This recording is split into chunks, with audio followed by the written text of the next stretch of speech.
we move to the next speaker. We have Sukanya from artificial intelligence researcher. She's from IBM. And I'm sure she's going to throw some interesting light.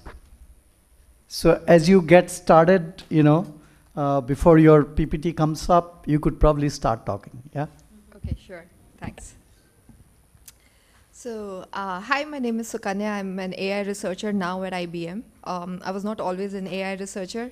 My background is physics, and before that it was engineering. So I started out with engineering in Germany for my bachelor's. I did electronical engineering, and that's when I realized that I was, more inclined, or I had more interest towards fundamental sciences, towards physics. And I did my PhD in nanophotonics, which is, an area of applied physics, followed by a postdoc, and then I joined IBM. And, I would say I'm the only experimental researcher, physics researcher at IBM Research in India. And Bangalore is our headquarters. And with everyone else being from mathematics or computer science background, right, and mostly computer science.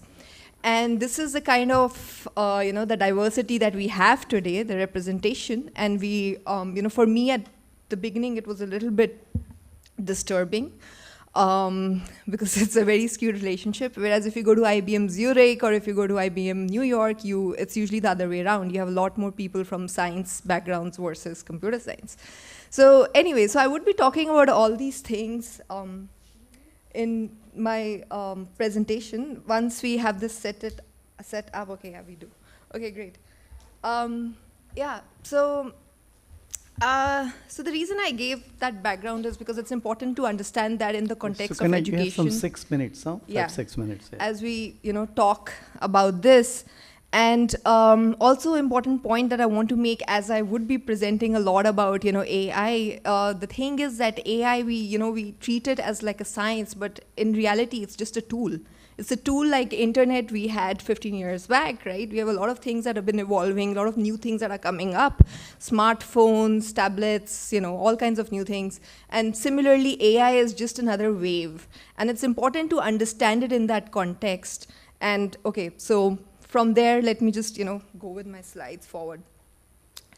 Okay, so, we all know that the gap between the physical and digital worlds is really shrinking. We are digitizing information, digitizing business transactions, social interactions, and basically we are digitizing the physical world, okay? And so as all these spaces really shrink, what we see is a lot of sensors being deployed, a lot of data coming from all these different, your tablets, edge sensors, your smartphones.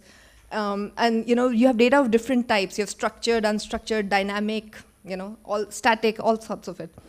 And which means that you are basically, you have a very, you have a complex systems that are coming up, a lot of data that's being generated.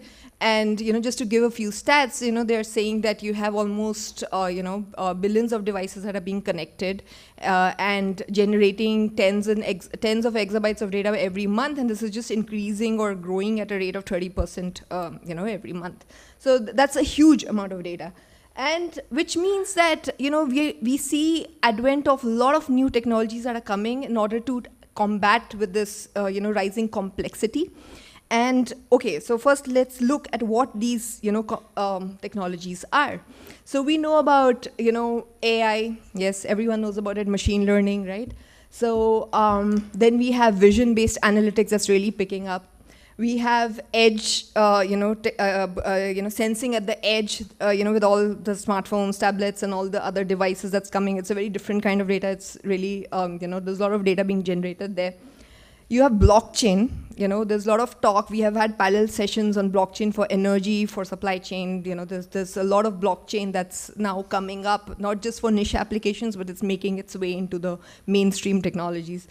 Then you have IoT, which again, we are all very much aware of. There's Internet of Things, everything is being digitized, sensors all over. And there's geospatial, there's a lot of remote sensing data that's coming into play. I do a lot of remote sensing analytics for precision agriculture, as well as water pollution monitoring applications. And I have a talk tomorrow that I'll be talking about the water pollution monitoring. So, and very importantly, there is the science aspect of things, which we often tend to neglect. But that actually forms the basis of a lot of these technologies. And okay, so the idea here is that, all these themes sort of, they kind of interweave into each other. We are not just, they don't stand alone. Now we see a lot of mixing up of these technologies that is happening. They all mix up and they form now, there are new names given to all these trends. You have this multimodal data fusion, and then you talk about macroscopes. So just like you have microscopes where you study things in detail at the micro level, macroscopes is basically studying all the data that is coming through all these different sort of devices, and studying it in infinite detail, in time and space, and giving a meaning to each of this data, right? So a lot of new concepts that are coming, and for what, right? So the idea is to, we talk about all these fancy things. We talk about bringing innovation by merging all these technologies. We are standing at the edge of, all this cutting edge stuff. And we know that, and we hope that this is going to transform and, bring disruption to the existing systems and add a new dimension to the existing cyber-physical systems. Again, this is like very future forward and things like that, right? But, okay, where are we sort of headed towards, in terms of the future job market? I mean, these are, automation, yes, obviously, we all know that, right? So automation is happening, but innovation, okay, it is happening in some sense, but I think there's still a lot of gap that is there. And we hope to drive towards there. And sustainability, which is often, again, very much neglected, but I think it is the thing of the future. We have to think how to manage our resources. We are moving towards, renewable energies. And it's not just that aspect of sustainability, but it's also about water monitoring. And it's about a whole lot of Earth's resources that are right now not being utilized efficiently, but are going to make a very important aspect in the future technologies. So, I just Google search just for curiosity, and I thought, okay, let me check, in 2030, what kind of jobs are going to be there, or what does Google has to really say about it? And so that was interesting that what I found, okay, disappearing jobs, obviously the ones that, artificial intelligence can very easily take over, like travel agents, cashiers, librarians, okay. Yeah, that is another disappearing thing, right? Sport empires, yeah, we all know, I mean, the third empire is obviously, more popular now. So, and then what are the future jobs? Trash engineer, not to, don't think of someone as someone's going to take the trash away or something, but it's all about trash management. Again, that comes into sustainability aspect. Then you have alternative energy consultants. I think there's a lot of energy talks going on right here within this forum. Organ body part creator. I thought that was very interesting, with the 3D printing machines coming in and stuff. So again, so these were interesting things that one can think about. Of course, it's all, left for imagination and stuff. But taking, how do we really get there, and what does it mean in the context of India?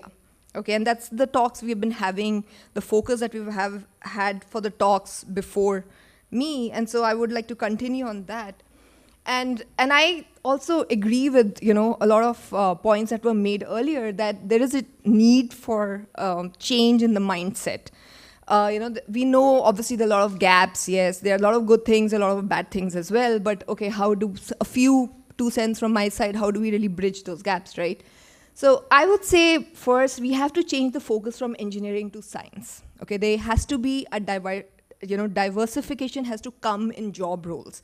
When we have a team, be in a corporate setting or in a startup or wherever, you cannot have everybody from computer science or everybody from engineering, right? If you have a balanced representation there with people from science, with people from engineering, with people from, maybe arts, soft skills, all those things, you would find that there's a holistic, way of approaching a particular problem. And we don't have any dearth of problems in India. I think that's one opportunity that being in India really presents you. I've been in many different countries, and from the last 3 years, I've been in India. And I think what is really interesting is that the challenges that you have here sort of push you towards, it drives you towards innovation. And that's something I find very optimistic, So it's a good way to get started. I think it is the place, if we really push ourselves, we can be far more innovative than a lot of other countries, because there's a need to be innovative here, right, with all the problems and the nature of the problems. And then again, a point I want to make, there's a lot of focus again on, IITs and engineering and all of that. It's like, it's okay to be, everyone, like a million people liking just a few institutes in India. I find it very unbalanced, like how can it really be so, right? But I think it's overrated in many ways. I've worked with people, and I'm not saying that IT is not good, it's producers, but those good people you would find, even if there were no ITs, they would still be there. So it's not, what you really need is, you need to focus on science, because that's, again, a difference between a developing country and a developed country mentality. If you go outside of India, nobody cares about engineering. It's all about scientists, it's about physics, about Nobel Prizes, but those things are really prestigious, and that's the mindset. And so we cannot be about, like what they decided in 1950 back then, okay, we have to build a nation, we have to do all those things. And of course, I don't think it ever fulfilled that aim either. How many engineers in India actually do engineering? Very few, right? So it's all about getting an MBA afterwards or doing other things and things like that. So again, the point is that the focus needs to change. There has to be more depth involved into things. And that's where the difficult part comes. Again, the second point, short-term to long-term attitude. Those are very difficult things. It's a very cultural thing, again. And again, when you look into the corporates, the way they hire people, I find it really skewed, like when they, you have a job description and they're looking for somebody exactly who fits into that job description, which is very funny according to me, because I think what good companies or some of the good teams do is that they invest in the right people. And that's what is important. I do artificial intelligence now. I could do anything later, but that's not the point. The point is, if you have a good base, if you have a good background, you can pretty much jump into any field and excel in that. And that's very important to remember. So it's not that, having a particular skill set and training people on that so that they can do something. All that is good, but you have to keep in mind the broader picture and, how things really connect with each other as well. Again, of course, it's obvious, create an ecosystem that's dynamic, open, progressive, and, again, Sukanya, produce people. We need to close, Sure, because we have the 3 more speakers. In fact, 4 more speakers. I'm almost done. I think this is the last slide. Yeah. So, produce sort of global leaders. I think we are lacking in that aspect.